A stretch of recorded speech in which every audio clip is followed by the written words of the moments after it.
Para fazer uso da palavra, a presidência convida a nobre vereadora Sônia Rabelo. Boa tarde, presidente. Boa tarde a todos os vereadores presentes, subsecretário, demais autoridades da secretaria, professores, demais presentes aqui nessa audiência, vereadores, colegas vereadores. Vou procurar ser rápida. Primeiro, subsecretário, conforme na audiência de ontem, eu tenho pelo menos 2 requerimentos de informação que eu mandei para a secretaria, todos 2 de maio, e que não foram respondidos. Então, eu gostaria de, antes do término do meu mandato, que eles fossem respondidos.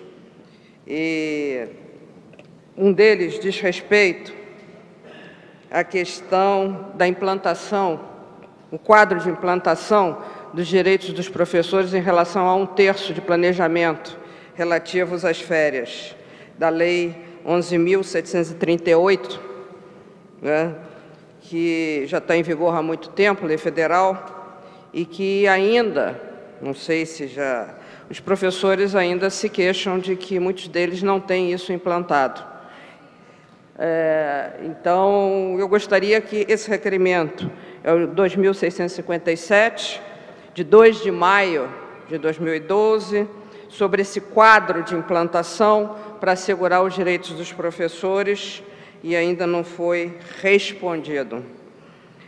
A segundo, diz respeito, é uma solicitação também, a uma informação mais precisa sobre o que está sendo decidido no Conselho Municipal de Educação. Eu entendo que o Conselho Municipal de Educação é um espaço que precisa ser mais utilizado como espaço de comunicação entre as políticas públicas de educação, a sociedade de modo geral. E a última vez que eu entrei lá no site do Conselho Municipal de Educação, eu acho que a questão de atas, a última publicada era de 2010. Né? Então, eu acho que esse é um espaço que é importante para a utilização. Terceira questão é a questão também que eu fiz na audiência do ano passado, que também não foi respondida, eu não tenho aqui o requerimento de informações, é sobre os terrenos que são destinados às escolas, nos grupamentos multifamiliares aprovados pela Prefeitura, e que, por conta de um decreto ainda do prefeito Conde, estão sendo vendidos e as escolas não sendo implantadas. Na época, em 2011, eu mencionei o do Condado de York, que e as respostas que eu tive, subsecretário, foi que é assim: a Secretaria de Educação manda para o urbanismo, aí o urbanismo diz que não tem nada a ver, manda para a educação, aí a educação não está sendo, não tem o controle disso. Esse terreno no Condado de York, em Várzea Grande, no qual as pessoas dizem que está precisando muito de escolas, ele foi subrogado a obrigação dos empreendedores multifamiliares de construírem a escola. Isso é importante, porque se a Prefeitura está querendo gastar e construir escolas, gastando, como o senhor disse, 8 milhões por cada escola, todos os grupamentos multifamiliares são obrigados a construir esse equipamento de infraestrutura, tanto em função do parcelamento urbano, como da própria implantação de loteamentos multifamiliares.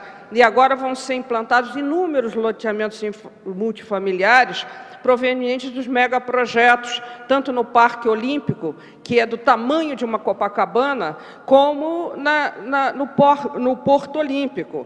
Então, não me parece com muito sentido.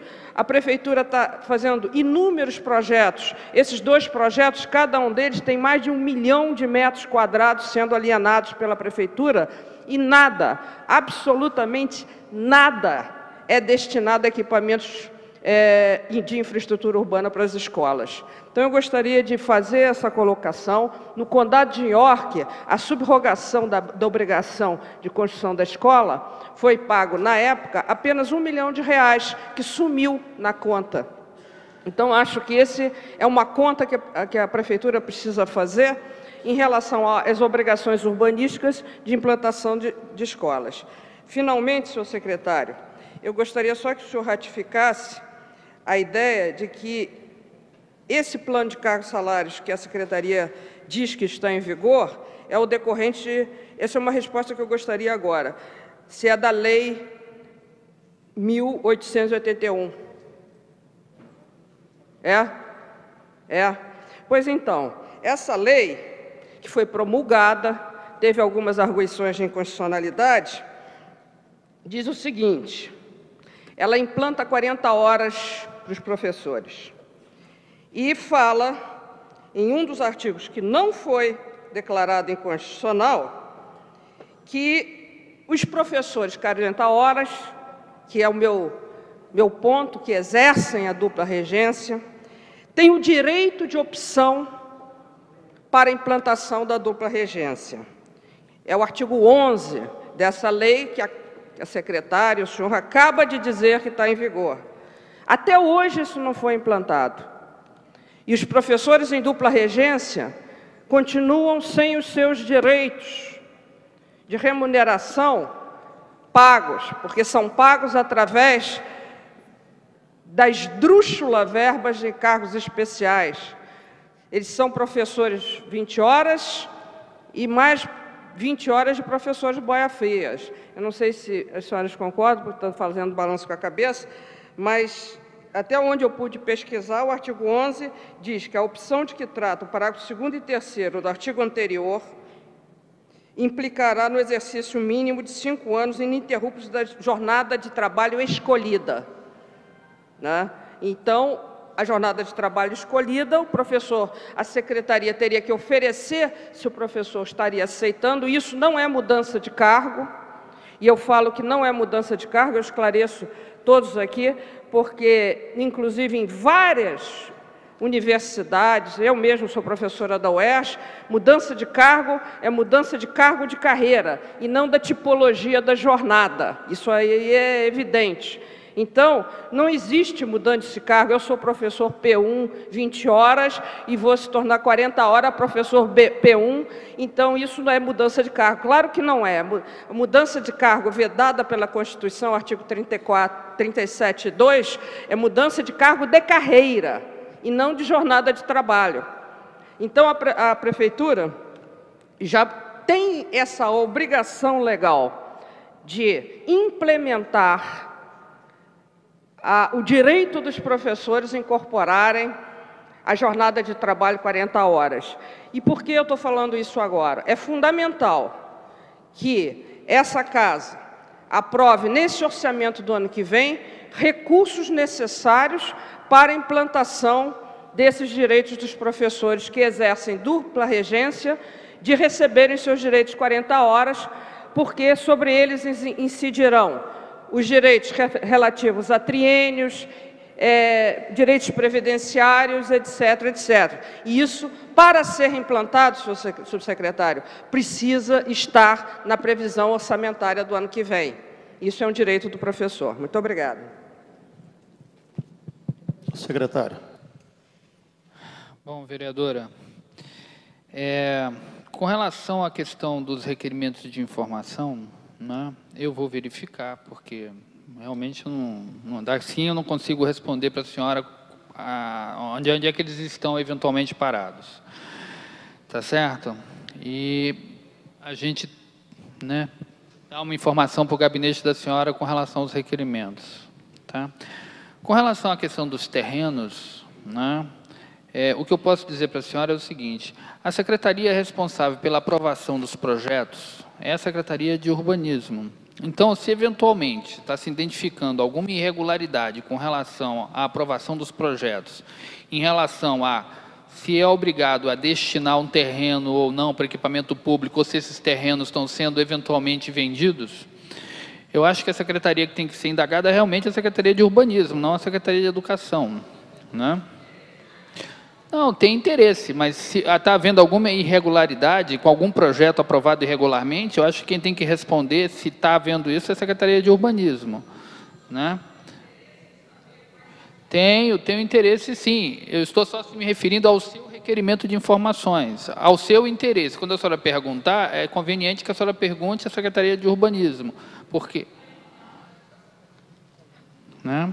Bom, com relação ao que a gente já falou da questão dos planos de cargos, o que quando eu falei que a gente, na verdade, tem, é relativamente à lei que a senhora citou. E só um minutinho, por favor.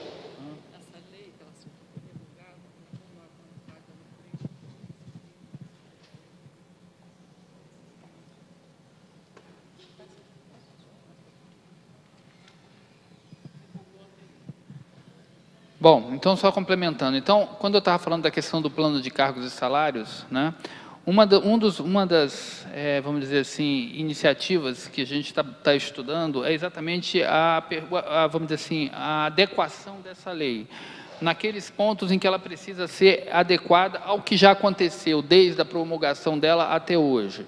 Agora, a Helena estava me trazendo uma informação aqui, que aí já é com relação a essa questão do direito de opção, com relação às DRs, que essa lei, no artigo dessa lei, né, onde era assegurado esse direito da opção, ele foi revogado pela Lei 1994 de 93.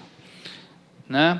Então, seria interessante a senhora dar uma pesquisada nessa Lei 1994, especificamente com relação a esse artigo aí, com relação ao direito.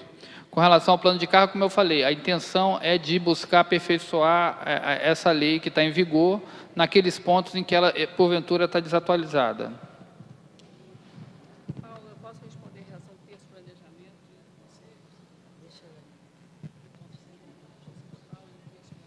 Só um minutinho, a Helena quer complementar. Vereador, então, só para complementar as suas questões, em relação ao terço de planejamento, que a senhora começou a sua indagação, isso foi uma resolução que aconteceu ao final do ano e nós tivemos que nos preparar para nos adequar ao atendimento dessa lei de uma forma muito rápida. Então, nós conseguimos, ao longo do primeiro semestre, ir adequando a todas as escolas de ensino fundamental essa possibilidade. Talvez não tenha tido sucesso em 100% dela, mas eu acho que assim, podemos dizer que 80% das escolas estão conseguindo cumprir esse 1/3. Não há na totalidade, mas a gente vai, inclusive, estamos perseguindo que socorro na educação infantil. Ainda não conseguimos. É uma lei que você precisa de mais professor, porque o tempo que foi tirado de cada professor para o seu planejamento necessita que a gente tenha mais professores. Nós estamos nos adequando paulatinamente, mas já com muito sucesso. Em relação ao Conselho Municipal de Educação, toda a sessão plenária mensal, ela é publicada, tem que ser publicada. Então, talvez o site, na época, não esteja atualizado, mas toda a sessão plenária mensal do Conselho Municipal de Educação, vai para o Diário Oficial, tem que sair, então isso está sendo cumprido.